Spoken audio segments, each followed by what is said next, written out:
नमस्कार, ये है लखनऊ और मैं हूं अनुपम चौहान। ये है लखनऊ में आज हम बात करेंगे रिफा-ए-आम क्लब की। ये है लखनऊ और आप देख रहे हैं समर सलून। अंग्रेजी हुकूमत के दौरान मनोरंजन और आपसी मेल मिलाप के लिए बनाया गया एमबी क्लब, जिसे मोहम्मद बाग क्लब के नाम से भी जाना जाता है। इसमें उस दौरान हिंदुस्तानियों का प्रवेश वर्जित था। आम हिंदुस्तानियों की बात छोड़ ही दीजिए, बड़े बड़े राजा, महाराजा और नवाब उन क्लबों में झांक कर भी नहीं देख पाते थे। ऐसे में यहाँ की रियासतों के कुछ राजाओं और नवाबों ने मिलकर गोलागंज के पास रेजिडेंसी के पीछे भारतीयों के लिए एक क्लब बनवाया, जिसे रिफा-ए-आम क्लब कहा गया।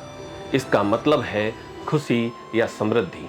रिफा-ए-आम का पहले हम मतलब जान लें कि रिफा का मतलब है प्रॉस्पेरिटी और रिफा-ए-आम का मतलब कि आवाम की प्रॉस्पेरिटी या कॉमन मैन की प्रॉस्पेरिटी। तो इस नाम में भी एक कहानी छुपी हुई है।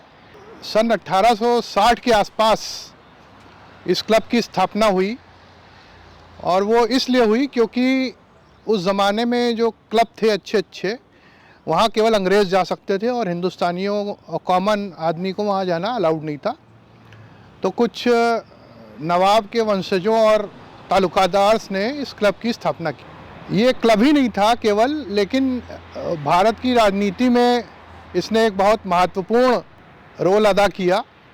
जैसे कि 1916 में इसी क्लब के अंदर मुस्लिम लीग और कांग्रेस के बीच में एक समझौता हुआ, जिसको इतिहास में लखनऊ पैक्ट के नाम से जाना जाता है।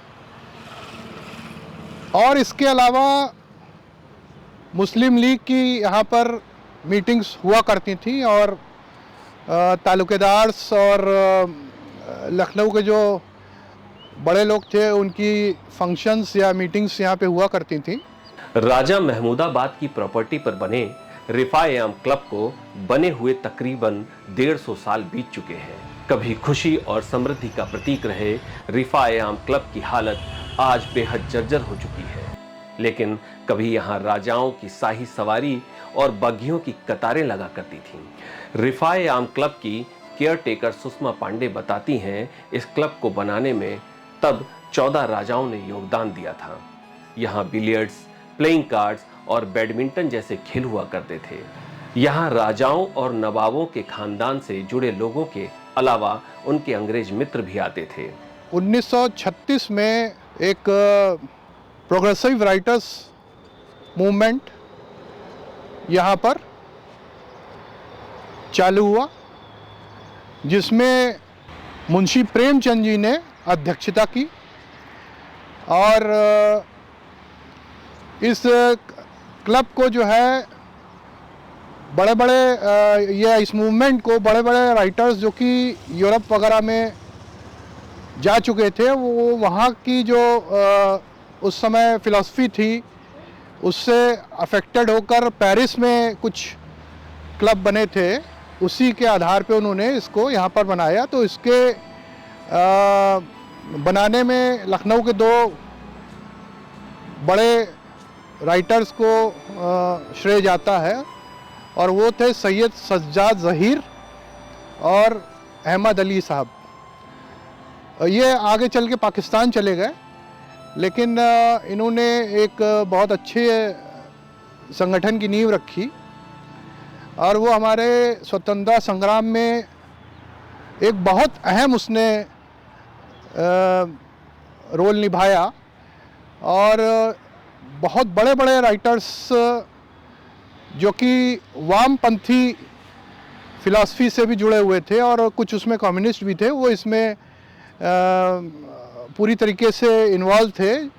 जैसे कि इस्मत चुगताई, सादत हसन मंटो, हसरत मोहानी, मुंशी प्रेमचंद जी और इसके अलावा कई इसमें ऐसे लोग भी थे जो आगे चल के बॉलीवुड में चले गए और उन्होंने एक स्वदेशी हमारा जो है वो जागरण किया अपने साहित्य के द्वारा। और इसके अलावा 1920 में यहाँ पर महात्मा गांधी भी आए थे रिफाई आम क्लब में, और 1922 में जवाहरलाल नेहरू और सरदार पटेल भी आए थे और उन्होंने अपने भाषणों से लोगों को जागृत करने की कोशिश की। भारतीयों ने जब स्वतंत्रता आंदोलन की अलग जगाई तो यह क्लब उनकी सभाओं का साक्षी बना। महात्मा गांधी, बाल गंगाधर तिलक जैसे नेताओं के यहाँ भाषण हुए तो मुंशी प्रेमचंद जैसे कलम के साहकारों ने भी अपने विचारों के प्रसार के लिए इसी क्लब को चुना। तो इसमें एक हम ये जानेंगे कि जो वहाँ पर मूवमेंट चालू हुआ उसकी क्या अहमियत है। वो अहमियत ये है कि अंग्रेज़ों ने इतना ज़्यादा भारतीयों को गुलामी की ओर धकेल दिया था कि भारतीयों को ऐसा लगने लगा था कि शायद ये सही है कि अंग्रेज़ हमारे ऊपर राज करें, और अंग्रेज़ बहुत अच्छा राज कर रहे हैं और आगे भी अंग्रेज़ों का राज रहना चाहिए। तो इस सोच को, और उस समय लोग इतने पढ़े लिखे भी नहीं थे और ना ही इतनी किताबें हुआ करती थी, ना ही इतने स्कूल कॉलेज हुआ करते थे, ना यूनिवर्सिटी हुआ करती थी। तो एक आम आदमी को ये शिक्षा देना कि मनुष्य जो है वो फ्री पैदा हुआ है और मनुष्य को आज़ादी उसका एक मौलिक अधिकार है, ये सब बातें आम आदमी को नहीं पता थी। तो जितने भी हमने आप राइटर्स थे, मुंशी प्रेमचंद, हसरत मोहानी, इस्मत चुगताई, इन लोगों ने धीरे धीरे करके इस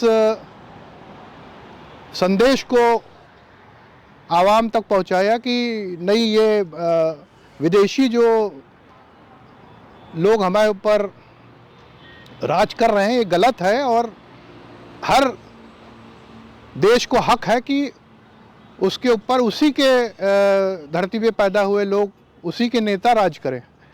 तो उस हिसाब से रिफाई आम क्लब ने एक ऐसा स्थान दिया जहाँ पर हमारे स्वदेशी मूवमेंट और हमारा जो फ्रीडम स्ट्रगल था उसको एक बूस्ट मिला, और धीरे धीरे करके एक जागृति जनमानस में आई कि हमें किसी न किसी तरीके से पूर्ण स्वराज की प्राप्ति करनी है।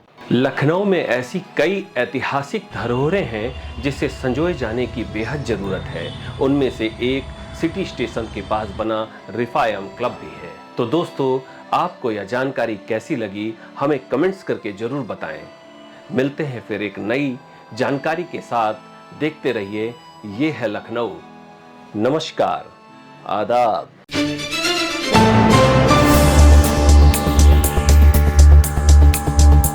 समर सलील, सच के साथ।